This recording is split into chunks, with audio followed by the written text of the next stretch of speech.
Mga karangkada, live traffic update muna tayo mula sa MMDA Metro Base. Ang nakikita nyo sa inyong mga television screens ay ang traffic situation dyan sa may EDSA White Plains. Nako, hanggang sa mga oras na ito ay mabigat pa rin ang daloy ng trapiko dahil nandun nga yung isinasagawang rally ng INC. Kaya kung kayo ay manggagaling ng Makati at papasok kayo ng Quezon City, nako, maghanap na ho kayo ng alternatibong ruta. Pwede kayong dumaan dyan sa may Ortigas at sa C5 or pwede naman kayo dyan sa may San Juan area. Basta iwasan natin yung EDSA White Plains sa northbound dahil dalawang linya lang ang nagagamit. Maging ang southbound, medyo mabigat din ang daloy ng trapiko kasi may mga barikada ng pulis dun sa lugar na iyan. June 30, 2026, Martes. Matraffic po dahil sa rally ng INC sa EDSA. Kaya magbaon po ng maraming pasensya, mga kaarangkada. Kasama niyo pa rin kami sa mga kwento ng bayan at lakas ng masa. Ako si Nina Corpus. Bawat komento, pulso ng bayan, importante yan sa amin. Bawat issue, dadaanan natin yan. Kaagapay niyo kami sa mga usaping hindi dapat palampasin. Live tayo sa DZMM Radyo Patrol sa 630 at lahat ng FMR station sa buong Pilipinas. Gayon din sa Signal TV, Channel 31. Ako, si Jack Batallones. Ito ang Arangkada Balita. Rally ng Iglesia ni Cristo sa EDSA nagdulot ng matinding traffic. Palasyo, paiimbestigahan ang sinagawang surprise rally dahil sa laki ng abalang idinulot nito. Level ng tubig sa Angat Dam bumaba na sa critical low level. Senado, iginate na all systems go na para sa impeachment trial ni VP Sara Duterte sa Lunes. 85 pisong dagdag sahod para sa minimum wage earners sa NCR, inanunsyo ng DOLE. At Filipino pole vault star EJ Obiena nag-uwi ng gintong medalya sa kanyang kauna-unahang outdoor season sa Chess Bob Simuski Memorial. Nagising ang marami nating mga kababayan sa isinagawang lightning protest ng grupo ng Iglesia ni Cristo sa People Power Monument.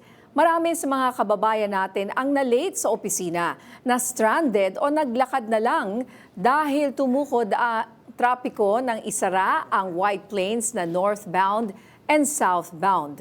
Maghapon na nagtipon ang mga relihista. Nainis din ang maraming nasa sektor ng public transport dahil hirap o hindi makabiyahe tulad ng mga jeepney, bus at ride-hailing companies. Abangan ng iba pang detalye kaugnay dyan sa ihahatid namin sa inyong live na balita maya-maya lang. Sugatan ng 2 pulis at arestado naman ang 4 na rallyista matapos mangyari ang girian sa malawakang kilos protesta sa EDSA. Samantala, nagpatupad na ng maximum tolerance ang mga pulis para maiwasan ang anumang aberya. Live mula sa EDSA, may umarangkadang balita si Justin Ignacio. Justin? Jack, kinumpirma ni NCRPO spokesperson Police Major Hazel Asilo na 2 pulis ang sugatan matapos ang nangyaring girian sa pagitan ng mga pulis at rallyista kanina. Ayon kay Asilo, naipit ng bus ang isang pulis habang nasa paktabar ang isa sa kanilang hanay. Pareho na sila ngayong dinala sa PNP General Hospital para bigyang lunas. Arestado naman ang 4 na rallyista kung saan isa sa kanilang bus driver, isa yung umatake sa pulis habang 2 naman ang nanulak. Samantala, naglabas din kanina ng pahayag ang Department of Interior and Local Government o DILG kaugnay sa ikinasang kilos protesta ng INC. Nire-respeto nila ang konstitusyonal na karapatan ng bawat Pilipino na mapayapang magpahayag. Inatasan ng DILG ang Philippine National Police na magpatupad ng maximum tolerance sa mga rallyista at magpatupad din ng security at traffic measures para matiyak na mapayapa at ligtas ang pagkilos. Nananatilian niya silang nakatuon sa pagprotekta sa kaligtasan ng publiko habang itinataguyod ang mga konstitusyonal na kalayaan ng bawat Pilipino. Pero ayon kay Colonel Allen Reyco ng Philippine National Police, pinag-aaralan na nila ang mga paglabag ng organizer sa batas pambansa number 880 o Public Assembly Act dahil isinagawa ito ng walang permit. Jack, sa ngayon na rush hour na at gaya kanina ay problema pa rin ng ating mga pasahero maging ang mga motorista dahil sa abala na dulot ng rally. May ilan na nakita tayo kanina bago tayo umere na nagpasya na maglakad na lang pauwi dahil naging siksikan na rin ng MRT dahil ito na lang bukod sa carousel ang nagsisilbing madadaanan ng mga bus at pasahero. Jack, ayon din kay NCRPO Regional Director Anthony Aberin, 6,000 mga pulis na ang nakadeploy ngayon mula sa kanilang hanay. Balik sa inyo dyan, Jack. Isang tanong lang, Justin, no? May crowd estimate na. Ano yung latest na figures? Yes, Jack, ayon kay NCRPO Regional Director Anthony Aberin, umabot na sa 13,000 ang bilang ng mga rallyista na nandito sa People Power Monument. Jack? Okay, maraming salamat, Justin Ignacio. Okay, partner, na isa ka ba sa mga na-traffic dyan sa area na iyan? Or Oo. nakaiwasan, naka-apekto ba sa biyahe mo ngayon? Oo, parang nagkaroon siya ng epekto kahit na hindi ako talaga dumaan ng EDSA. Pero lahat ng dinaanan ko, nadoble. So kunyari, 30 minutes lang dapat, naging 1 oras or 1 oras at kalahati. Medyo malaking perwisyo. Tapos syempre yung mga estudyante po na pumasok sa kanilang mga eskwelahan. Marami po ang na late o yung iba bumalik na lang. Tapos bukas may announcement sa ibang eskwelahan, tulad yung sa anak ko, no? May announcement sa amin na wala silang pasok bukas dahil nga mukhang tuloy-tuloy ang rally na ito. Samantala, paiimbestigahan na ng Malacanang ang isinagawang surprise rally sa EDSA ngayong Martes. Ayon sa palasyo, malaki ang collateral damage at pagkaantala sa hanapbuhay na idinulot nito sa nakararami. At live mula sa Malacanang, may umarangkadang balita si Christian Bascones. Christian, may natukoy na ba ang palasyo na dapat panagutin sa malaking abala ng rally? Ninya, yan yung layunin ng palasyo sa pagpapaimbestiga sa surpresang kilos protesta na nangyari simula pa kaninang madaling araw sa EDSA. Ayon sa palasyo, wala pa sa ngayon na nababanggit na anumang pangalan at kung ano man yung magiging susunod na hakbang sa oras na matukoy na kung sino ang may pananagutan dito sa malawakang abala. Ikinataka lamang ni Pangulong Ferdinand Marcos Jr. kung bakit kinakailangang maglunsad ng isang malaking surprise rally kaugnay ng kasong kaharapin ni Senator Rodante Marcoleta.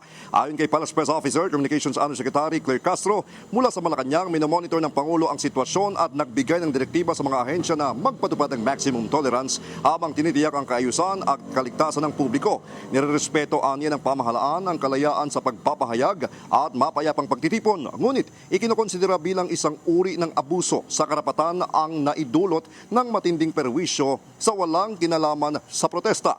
Dahil sa lawak ng epekto ng rally, napilitang ipagpaliban ng Pangulo ang ilang nakatakdang aktibidad upang personal na mamonitor ang sitwasyon.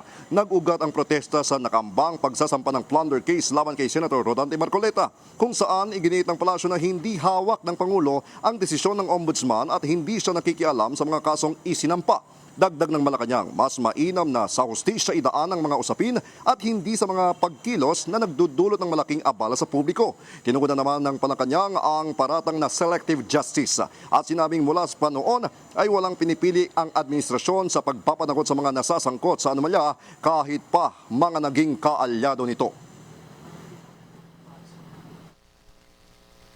Nagtataka siya na dahil masasampahan ng kaso si Senator Marcoleta or na nasasangkot sa isang kaso si Senator Marcoleta ay kailangan ng maglunsad ng ganitong kalaking rally ang mga kapatiran, ang ating iginagalang na mga kapatiran sa INC.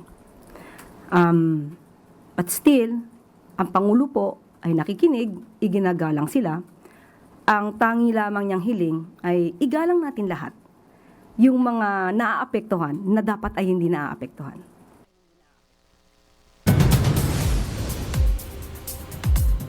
Ninya, sinabi ng palasyo na wala pang formal na dialogo sa pagitan ng pamahalaan at ng mga lider ng INC patungkol sa nangyaring rally. Pero nananatili ang paninindigan ng Pangulo patungkol dito sa pagpapatupad ng batas. Dapat daw ay patas at walang kinikilingan. At magbibigay lang tayo ng update ninya. No?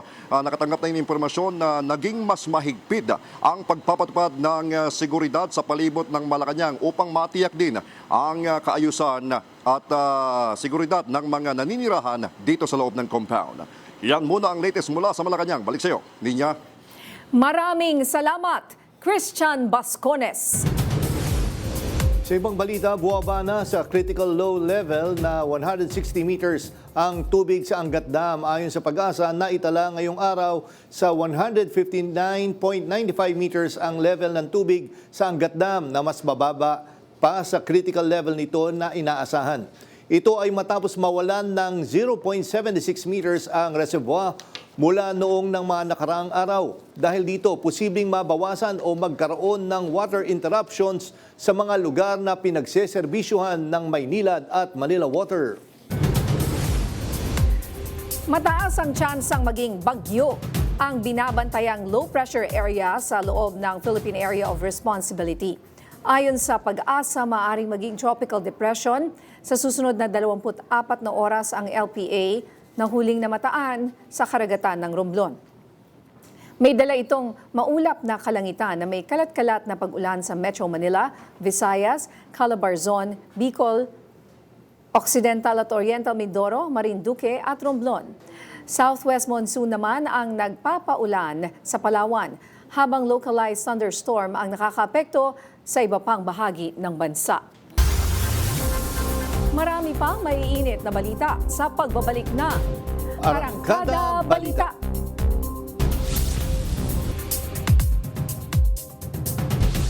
Ginulat ang marami sa isinagawang rally ng Iglesia ni Cristo dahil dito marami ang naperwisyo. Ang ugat umano ng rally, pagkokondena sa nakaambang plunder case laban kay Senator Rodante Marcoleta. Live mula sa EDSA White Plains, may umarangkadang balita si JM Pineda. JM, ano latest dyan?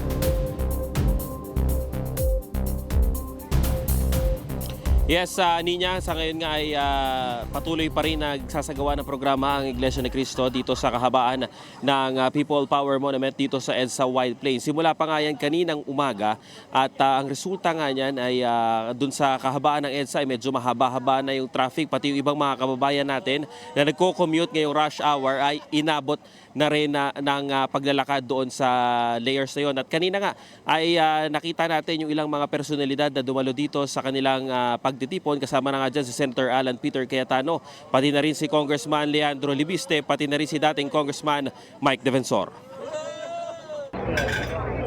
Sandamakmak na tao ang sumalubong sa mga motorista sa kahabaan ng EDSA Ortigas papuntang EDSA White Plains kaninang umaga. Sinakop ng mga ralista ang halos lahat ng linya ng mga sasakyan sa EDSA at ang isang linya ng busway lang ang natirang passable. Ang resulta, mabigat na daloy ng trapiko.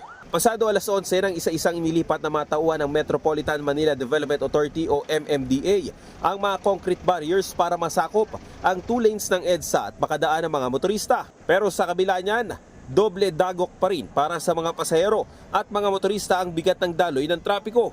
Sabi ng PNP, pinakiusapan nila ang grupo na buksan ang linya dahil maraming mapeperwisyo kung mananatili itong sarado. As a fruit of our negotiation po doon sa leadership po nila, ay nakakuha tayo na impose natin na dapat free-flowing yung EDSA. So, free-flowing po ngayon. Although may konting pagbagal, nakakadaan po ang ating mga motorista. Susubukan din daw nila na unti-unting buksan ang mga kalsada. Yes, tigda 2 linya po yung nadadaanan po ng motorista ngayon. And we are trying to increase that. Depende po sa influx po ng mga tao. Pero as of now, as you can see, marami po yung tao. It's very hard na to push them back. So, nakita yung pag-adjust ng cement blocks natin, it will take almost 1 hour, 30 blocks. Sa tala ng PNP, 13,000 katao ang dumalo sa pagtitipon. Wala pa raw katiyakan kung hanggang kailan ang aktibidad. Mananatili naman umano ang pwersa ng PNP hanggat hindi natatapos ang kilos protesta.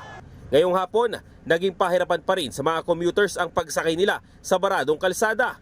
Kita rin sa monitoring ng MMDA ang bagal lang andar ng mga sasakyan, pati na ang ilang mga commuters na nilalakad na lang ang kahabaan ng EDSA.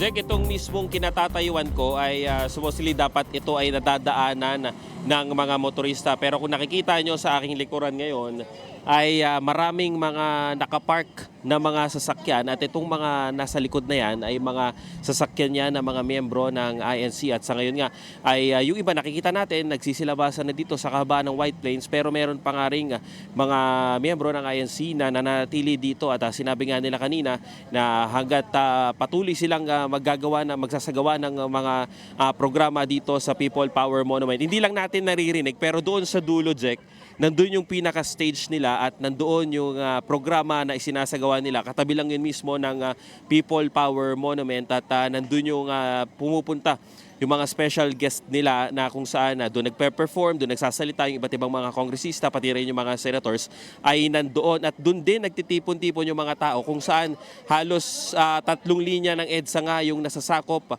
nitong mga tao doon sa lugar na yon at nakikita nga natin doon kanina na halos 2 linya lang at pahirapan pa rin makapasok itong mga sasakyan galing sa Ortigas. Yung kabilang linya naman, Jack, ay ganun din yung sitwasyon, 2 linya. Ayon nga yan kay General Aberi na 2 linya lang din yung bukas.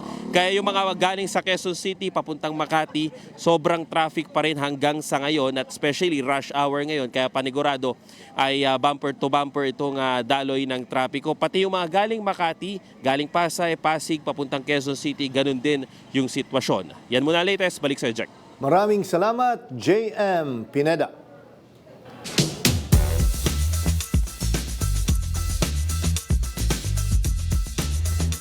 Kumustahin natin ang plano ng MMDA tungkol sa isinasagawang rally ngayon ng INC dyan sa EDSA White Plains kasama si MMDA General Manager Nicolas Torre III. Balikan po natin si General Torre dahil pabalikan ang Well, I'm sure very difficulties. I'm sure very busy. Nga nagulat nga ako na pinagbigyan niya tayo kasi ang dami niyang ang dami niyang kailangang sasakyan na hatakin doon. Oo Diba? nga, at talagang nagtutow sila ngayon ng mga Nagtotoo. sasakyan. Tsaka biro mo kanina yung Ortigas flyover, pinaradahan nila. Grabe, ano? Oo, di ba? Medyo malaking permission Oo, talaga alam mo, itong walang nangyari. problema kung mag-express Oo, ka ng eh. sa loobin mo, pero wag ka sanang makakaperwisyo ng ano. Tsaka kanina alam mo na organized talaga yung ginawa nila dahil, biro mo, nakabus sila lahat. Hindi siya yung groundswell yung may pumunta doon na isa. Oo. Then, dadami, kumbaga may service sila na hinatid sila doon. At talagang gusto nila i-block talaga yung EDSA. Sabihin mo, pati bus lane, hindi ayaw nila itira. At talagang walang permit at hindi Oo. nagpaalam. Kaya talagang intensyon na gulatin ang lahat ng dadaan sa EDSA ngayong araw na to. Andiyan na po sa linya si General Torre ng MMDA. Magandang hapon po sa inyo, sir.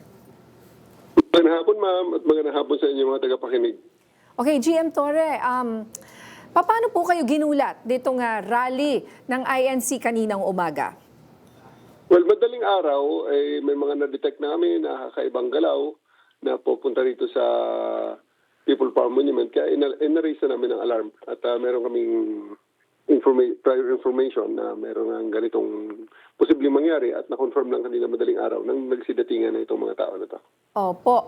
Pero para pong talaga namang nakakagulat para sa marami, pero hindi po ba dapat yung ating mga otoridad ay kahit papano hindi man lang sila natimbrehan o nagkaroon ng knowledge na may ganitong mangyayari ngayong umaga.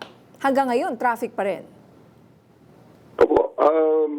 Ito, may konting idea, pero hindi pa rin natin, hindi natin talaga makita ang final na plano ng mga to habang hindi nangyayari. Kaya nung makita natin na ganito na nangyari, nag-react na kaagad ang gobyerno. Although, siyempre, kailangan talaga sa simula, talagang may maraming mga intervention. May pakiusap, may konting show force din. At in the end, may dalawa ngayong lane na open, both directions dito sa EDSA.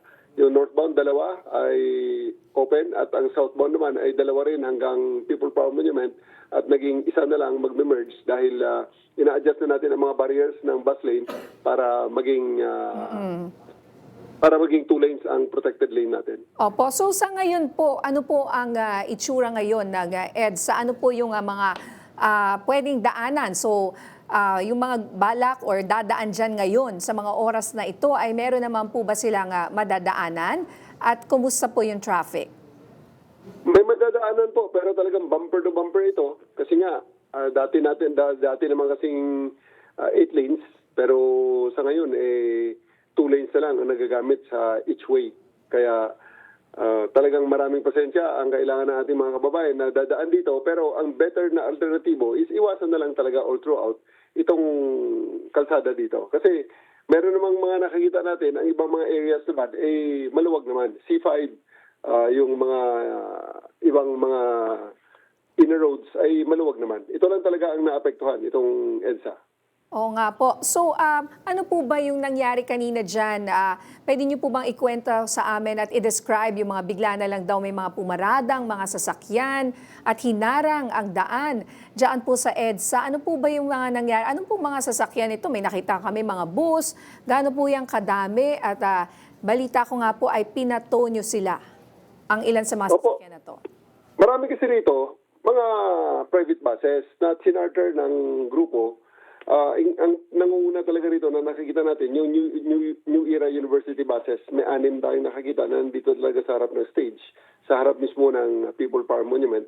At pagkatapos maraming mga out of town, mga van, at mga high capacity, yung mga vans natin at saka mga buses na ipinark na lang bigla dito sa...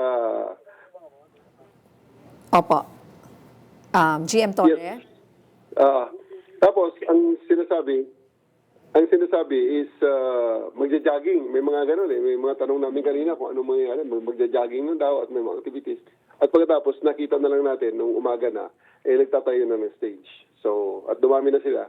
Kaya na-paralyze kanina temporarily ang EDSA kasi pati ang bus ay iniharang mismo hanggang doon sa may bus lane. Oo nga po.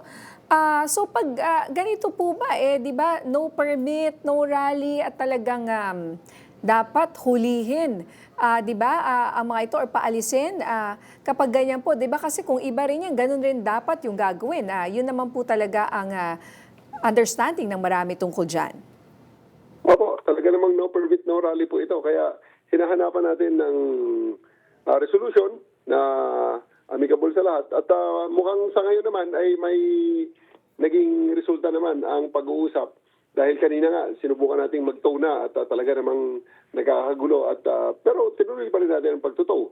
At pagkatapos napa-atras naman natin ang bus kanina para maging open ang 2 lane ng northbound para may madaan na naman ating mga kababayan. So sa ngayon naman, hinahanapan ng peaceful resolution na acceptable sa lahat ng panig ang insidente na ito. Oo nga po. So gaano po kalaking abala ang idinulot po nito, at hanggang saan po tumukod ang trapiko?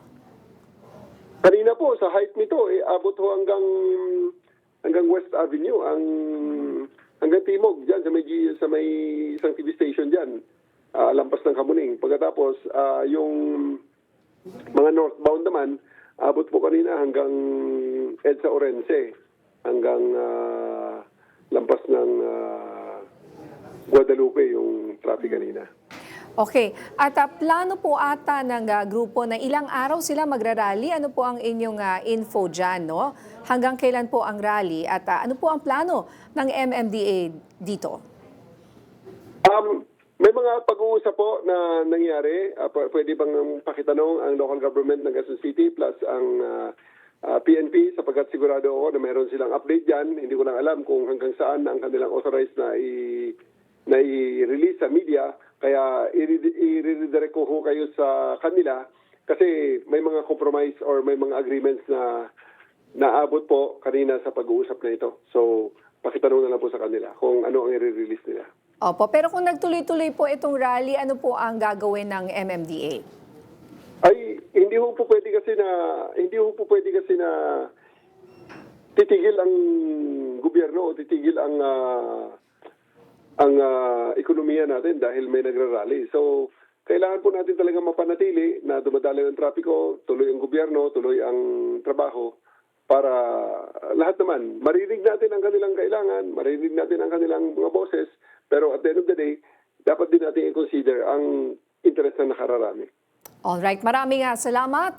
MMDA General Manager Nicolas Torre III. Maraming salamat din, ma'am.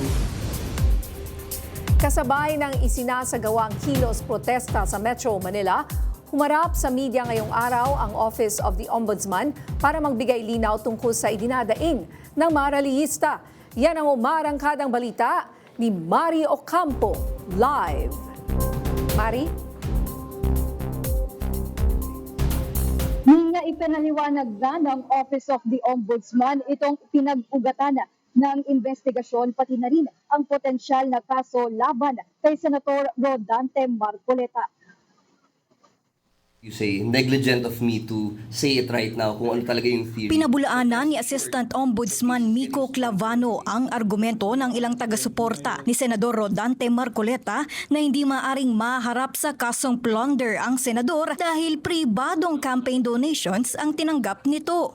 Yung tanong nyo na public funds, dun sa RA 7080, sa plunder law, there are acts there that could comprise of the series or combination of acts that could comprise of plunder. And number 2 there is receiving directly or indirectly any gift, commission, percentage, kickback. Alam nga naman po, yung gift ay galing din sa public funds. Sentro ng reklamo ng Ombudsman ang umano'y 75 million pesos campaign donations na tinanggap ni Marcoleta. Inamin mismo ng mga donor na nagbigay sila ng pera at inamin din umano ni Marcoleta na tinanggap niya ang kabuang halaga. Hindi rin ito ang unang pagkakataon na ang kasong plunder ay nakabatay sa pondong hindi direktang nagmula sa kaban ng bayan. Sa kaso noon ni dating Pangulong Joseph Estrada, kabilang sa mga pangunahing aligasyon ang pagtanggap umano niya ng daan-daang milyong pisong weteng payola mula sa mga gambling operators. Mga pondong pribado ang pinagmulan. Pinagtibay ng Korte Suprema ang anti-plunder law at ipinaliwanag na ang krimen ng plunder ay maaaring mabuo sa pamamagitan ng series o combination ng iba't ibang corrupt acts. Kaya it's hard to see kung saan po nanggagaling si Senator Marcoleta dito dahil yung kaso mismo ay yung ebidensya mismo na ginamit ng ating mga investigador ay nanggaling din po sa kanya. This is bigger than all of us, itong nangyayari sa bansa natin. And we really need the accountability and the certainty of punishment para po matawid ho natin yung bansa natin.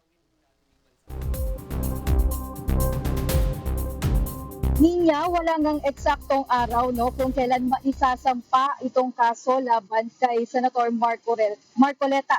Pero nauna na ngang sinabi kahapon ni Ombudsman Boying Remulla na asahan ng araw na mangyayari ito ngayong linggo. Ninya? Maraming salamat, Mari Ocampo.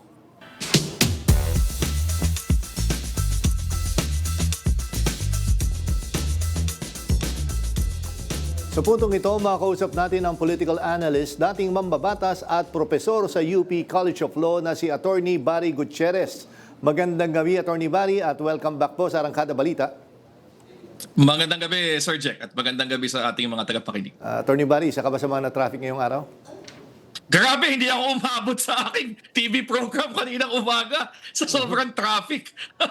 Grabe nga ho talaga, kahit ito nga si partner niya, sabi niya kung saan siya sumuot kanina talaga matraffic po talaga dahil nga yung ginawang rally na itong INC bilang pagsuporta nga dito kay Senator Marcoleta. Unang-una, anong reaction niyo po doon sa binigay nilang pahayag na kaya sila, isa sa rason ay kaya sila nagrally ay bilang suporta nga kay Senator Marcoleta? Well, karapatan naman nila na magpahayag ng anumang opinion at magpahayag ng kanilang suporta para kay Senator Marcoleta. Pero sa akin lang, dalawang bagay. Una, kung dadaanin nila yung suportang yan sa isang malaking pagtitipon tulad ng nangyayari ngayon, sana dumaan naman sila sa tamang proseso. Ibig sabihin, kumuha ng permit. At ang dahilan, bakit kumukuha ng permit sa ilalim ng BP 880 ay para nga maiwasan yung malaking abala na nagawa nitong biglaang surprise rally na ito. Grabe, buong Metro Manila, libo-libo kung hindi milyong-milyong mga nagtatrabaho at merong pupuntahan na bulabog nila kaninang umaga. Kung dumaan ba sila sa tamang proseso, dumaan sa paghingi ng permit, nagkaroon ng malinaw na traffic plan, nagkaroon ng malinaw na plano para maayos pa rin ang pagdaloy ng trapiko sa kabila ng rally, di sana kung hindi man naiwasan, nabawasan yung abalang ito. So sana wag nating paghaluin yung dalawang ano yan. Merong karapatan, walang kumu-question doon.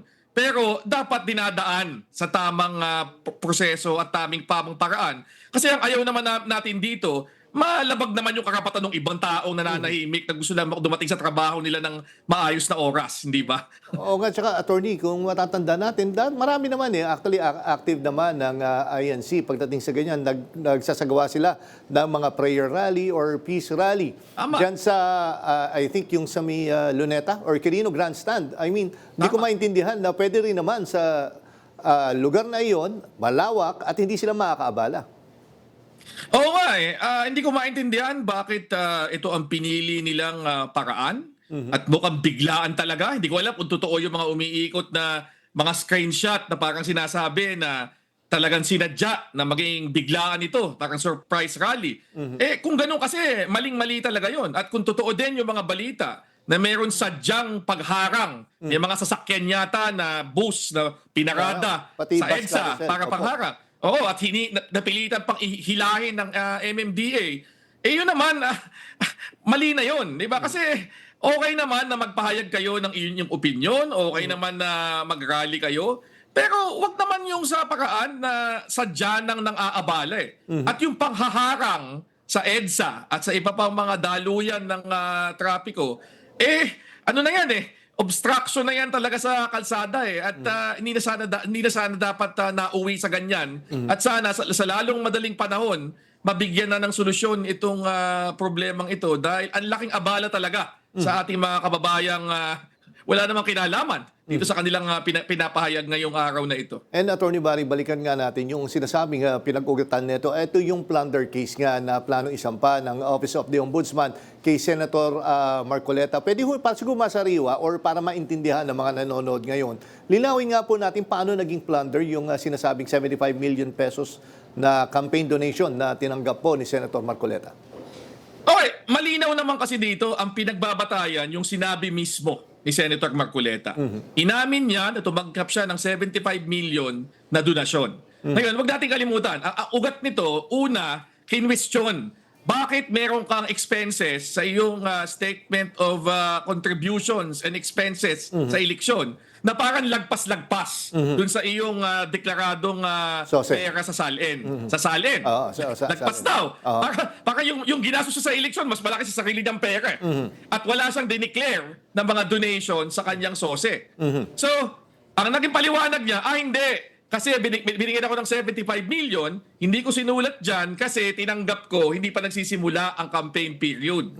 Kaya hindi dapat i-consider na campaign contribution. Ang problema doon, Sir Jack, pag isa kang public officer at nung tumatakbo si Senator Marcoleta, kongresista siya, member siya ng House of Representatives, hindi ka basta pwedeng tumanggap ng anumang regalo o anumang donasyon galing kung kani-kanino, kahit na wala pang direktang hinihingi sa'yo. Yan ay paglabag, malinaw, sa Article 211 ng Revised Penal Code, yung tinatawag nating indirect bribery, sa Presidential Decree 46, na pinagbabawal din ang pagtanggap ng kaperahan o anumang regalo by reason of public office, at dito sa plunder law. Kasi sa ilalim ng Section 1D, Paragraph 2, ng Republic Act 7080, yung plunder law natin, sinasabi doon, ang isang public officer na tumanggap ng gift by reason of public office, kinukonsider yon na isa sa mga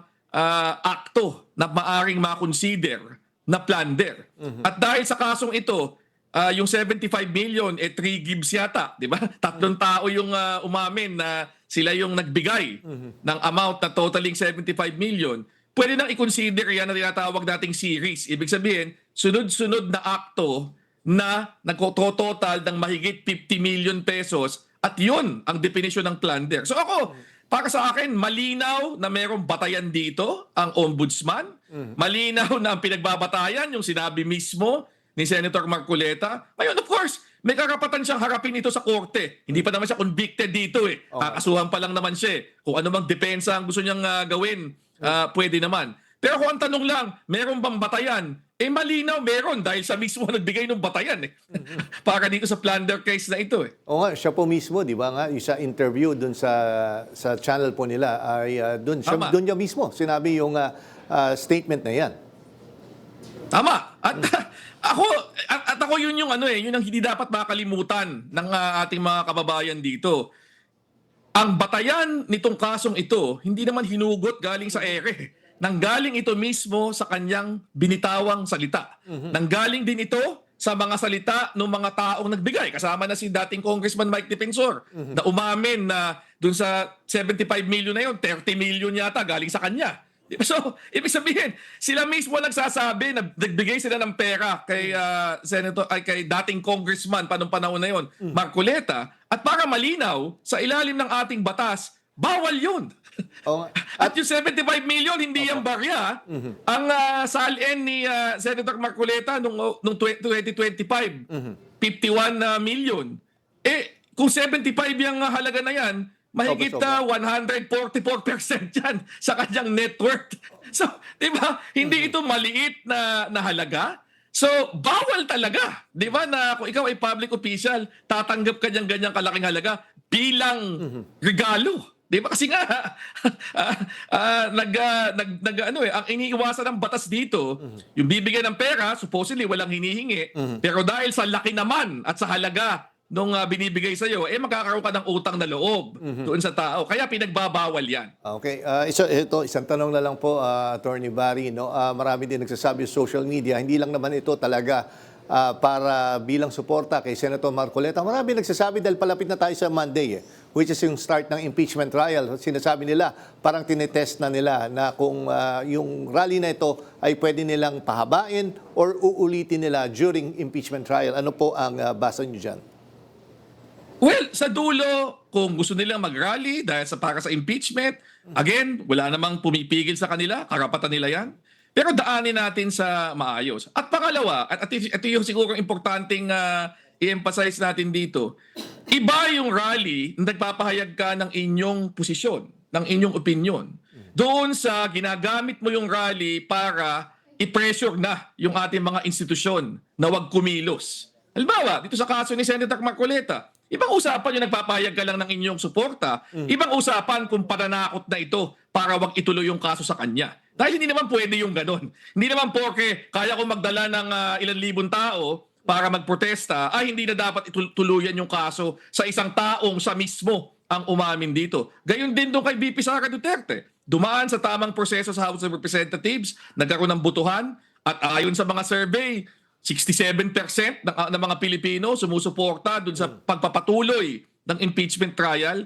So hindi naman sana umabot doon sa merong pagkilos para sikaping pigilan ang isang lehitimong proseso na dumaan sa tamang constitutional requirements at sinusuportahan ng karamihan ng Pilipino. Walang problema yung magpahayag tayo ng ating opinyon, pero ilagay natin sa tamang paraan at wag nating gamitin para naman bulabugin at pigilan yung mga legal at constitutional processes na pinapairal ng ating mga institusyon sa ating pamahalaan. Okay, nako, maraming salamat, Attorney Barry Gutierrez, at sana nga bukas ay hindi na ma-traffic.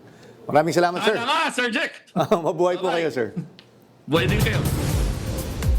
Inilabas na ng Senate Impeachment Court ang pre-trial order kaugnay sa impeachment trial ni Vice President Sara Duterte sa Lunes.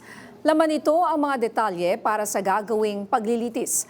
Kaugnay dito, nag-inspeksyon si Senate President Sherwin Gatchalian kaninang umaga para tiyakin ang kahandaan ng Senado sa paglilitis. Nananatili namang 24 ang upuang nakahanda para sa Senator Judges kahit suspendido si Senator Jinggoy Estrada at patuloy na hinahanap ang puganteng si Senator Ronald De La Rosa. Nasa 150 public guests naman ang papayagan sa paglilitis. Naman, On track naman kami, on track. And kahit na maliit yung space, at least naayos na natin. Naayos na natin yung mga space. So in prosecution, I understand, will come here to inspect their area. So we'll give them, both the defense and the prosecution, bigyan namin sila ng opportunity to inspect their area. Sa gitna ng panawagan ng kampo ni Vice President Sara Duterte na ibasura ang impeachment case, iginiit ng Young Guns ng Kamara na hindi dapat basta maputol ang paghahanap ng katotohanan. Yan ang umaarangkadang balita ni Willie Delgado Jr. Nanindigan ng Kamara na hindi dapat mapigilan ang paglalahad ng ebidensya. Sinabi ni House Prosecution Spokesperson Lanao del Sur Representative Zia Alonto Adyong, malinaw ang mandato ng konstitusyon. Dapat munang dinggin ng Senate Impeachment Court ang mga ebidensyang ihaharap na magkabilang panig. Ibig sabihin, hindi dapat magpadala ang korte sa mungkahi ng depensa na ibasura ang kaso bago pa man ito litisin. Katwiran naman ni Deputy Speaker at La Union Representative Paulo Ortega, pinakamalaking kawalan sa publiko ay kung hindi nito maririnig ang mga ebidensyang ihaharap ng mga taga-usig.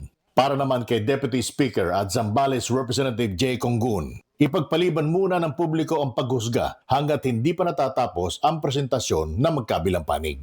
Sa July 6 na, magsisimula ang trial proper ng impeachment laban kay Vice President Sara Duterte, kung saan inaasahang sisimula ng iharap ng prosekusyon ang mga ebidensya at mga testigo sa harap ng Senate Impeachment Court. Pero giit ng Young Guns ng Kamara, hayaang magsalita ang ebidensya at ang Senado naman bilang impeachment court ang magpapasya ayon sa dikta ng batas at konstitusyon. Ako si Willie Delgado Jr. ng PRTV News, nagseserbisyo para sa Pilipino.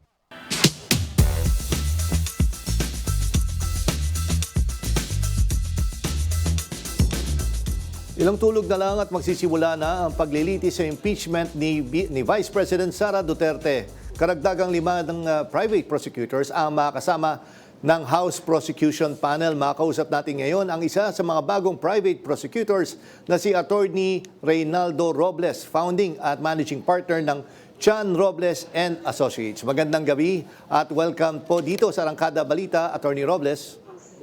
Magandang gabi, Sir Jack. Magandang gabi sa inyong lahat po. Attorney, ganito, no? Siguro hindi na ako masyadong tukol sa strategy nyo. I'm sure ready na po kayo at may mga hindi naman kayo pwede, of course, sabihin publicly. Pero marami ang interesado. Paano po ba napipili itong mga private prosecutors? Kayo po ba ay nag-apply or kayo po ba ay inaalok? Ang nangyari po sa akin, may nagrekomenda. Tapos tinanong po ako if I'm willing to help. And nagkataon naman po na, well, sa tingin ko, kumbaga, hindi rin natin pwedeng ipikit yung mata natin sa mga nangyayari dito sa lipunan natin. So, yun nga, on the basis of that, I also volunteered na rin. No? Ang totoo, marami volunteer din talaga. And in my case, somebody recommended me. Ganun po. Attorney Robles, yung isa nga kasama sa private prosecutor, si Attorney Ligutan, ang sinabi nga niya, isa sa mga naging motivation niya yung kaso ng isang school teacher na kinasuhan noong panahon ng dating administrasyon dahil lamang sa pagsasalita laban sa Pangulo. Pero ngayon ay bakit hindi daw po ito magawa sa ating Vice Presidente? Kayo po ba, may mga specific cases po ba kayo na pinaghuhugutan para sa, kumbaga, yun yung naging motivation nyo para sumali bilang private prosecutor po? Madami po kasi alam naman po natin, nakikita na po natin sa balita, hindi ba nung mga nakaraang taon, no? May mga nagsalita. Naalala ko yung isang school teacher na nagsalita sa dating Pangulo na nagkaroon ng threat yata or sinasabi niyang wanted yung dating Pangulo. Tapos immediately inaresto. No? At pinwersa na mag-apologize. No? Ito, nangyari din dito sa kaso ni Vice President, no, na may threat sa kasalukuyang Pangulo. So siguro kailangan ding may proseso na panagutin. No? At yun nga, no, doon sa paggastos ng napakalaking pondo na walang paliwanag hanggang ngayon. No? So, yun po ang nag-motivate din sa amin, no, na tumulong para gumulong yung proseso ng pagpapanagot. No? Opo. And Attorney Robles, siguro huling tanong na lang po, may nakita ho ba pa kayong mga posibleng legal obstacles po bago dumating yung July 6 or nakita nyo na tuloy na po ang hearing po sa Monday next week? Yung pong sa side ng prosecution, handang-handa na po itong mga public prosecutors sa tulong ng ilang private prosecutors. No? At handa po silang ilahad or ipresenta yung ebidensya. No? Pero sa pagkakaintindi po namin, hanggang ngayon, ang gusto ng defensa pigilan yung presentation evidence. At mukhang mag-i-insist sila na i-dismiss yung kaso na hindi dinidinig yung ebidensya. Kasi yun yung posisyon nila, umpisa pa ng umpisa. No? Kaya nakailang file sila ng kaso sa Supreme Court. No? So sana naman hindi mangyari kasi may karapatan din po yung mamamayan na malaman ano ba talaga yung nangyari. At may ebidensya ba o wala. No?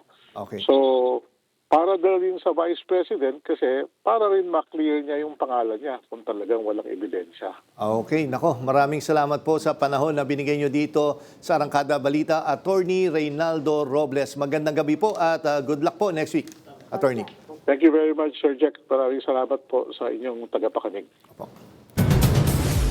Umarangkada na sa San Juan City ang pangalawang tranche ng pamamahagi ng libreng 10 kilo na bigas sa pangunguna ni San Juan Mayor Francis Zamora kasama si First Lady Liza Araneta Marcos. Yan ang umarangkadang balita ni Justin Ignacio.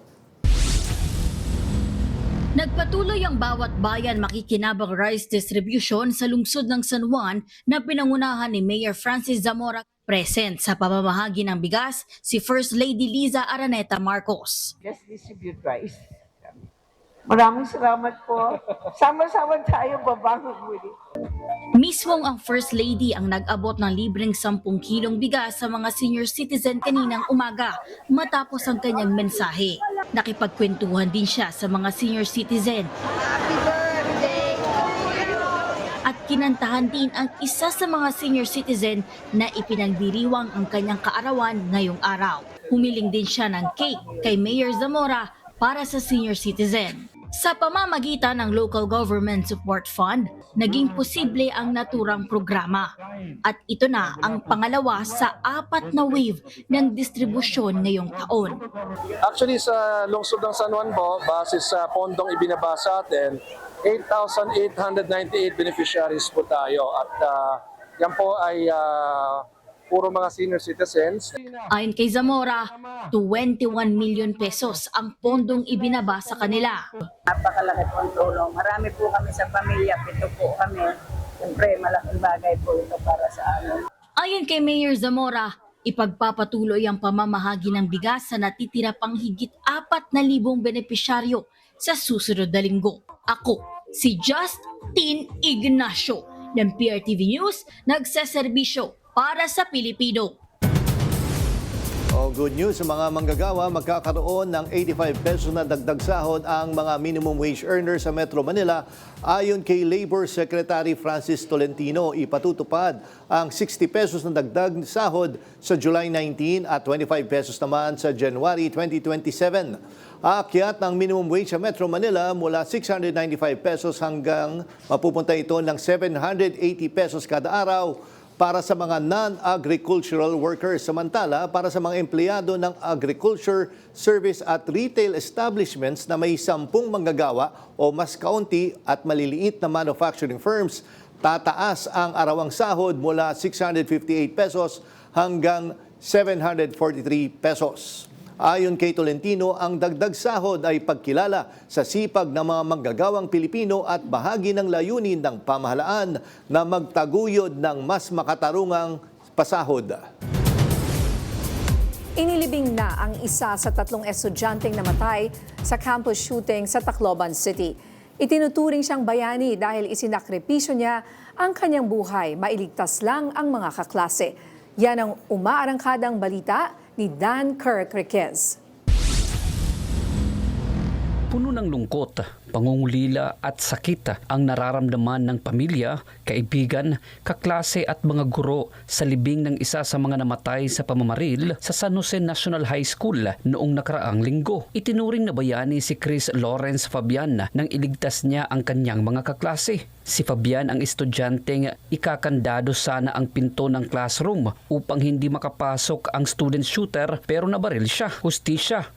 Yan pa rin ang sigaw ng mga magulang ni Fabian na nais managot ang kumitil sa kanilang anak. Binigyan ng pagpupugay ng Boy Scouts of the Philippines ang katapangan ni Fabian. Nag-alay naman ng 21 gun salute ang 93rd Infantry Battalion ng Philippine Army sa Superior Memorial Garden kung saan nilibing ang labi ng biktima. Bukas, ililibing na rin ang dalawa pang nasawi sa campus shooting incident mula sa Tacloban City. Ako si Dan Kirk Riquez ng PRTV News, nagseserbisyo para sa Pilipino.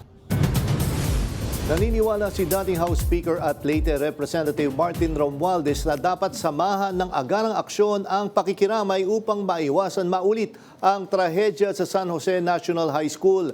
Matapos makipagpulong sa mga opisyal ng DepEd, DOH, DSWD at CHED, inilatag ni Romualdez ang 3 pangunahing hakbang. Una, ang makabuo ng Regional Rapid Response Network ng mga volunteer mental health professionals, regular na seminars sa mental wellness at violence prevention, at mahigpit na koordinasyon ng mga ahensya para sa mas mabilis na pagtugon sa mga estudyanteng nangangailangan ng tulong. Ayon sa kanya, hindi dapat pangunahan ang investigasyon sa insidente dahil posibleng marami pang dapat tingnan sa likod ng karahasan sa paaralan.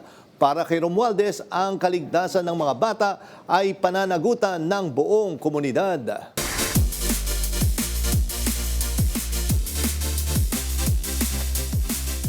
Inuwi ni pole vault ace EJ Obiena ang gintong medalya sa kanyang kauna-unahang outdoor season sa Czesław Cybulski Memorial sa Poland noong Lunes.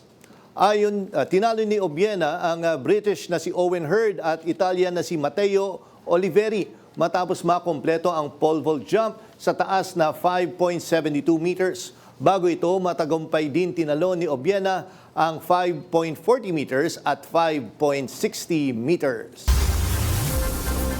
At yan ang mga umarangkadang balita ngayong araw. Ako si Nina Corpus. At ako naman si Jack Batallones. Para hindi mauli sa usapan, kapit lang hanggang sa susunod na Arangkada Balita.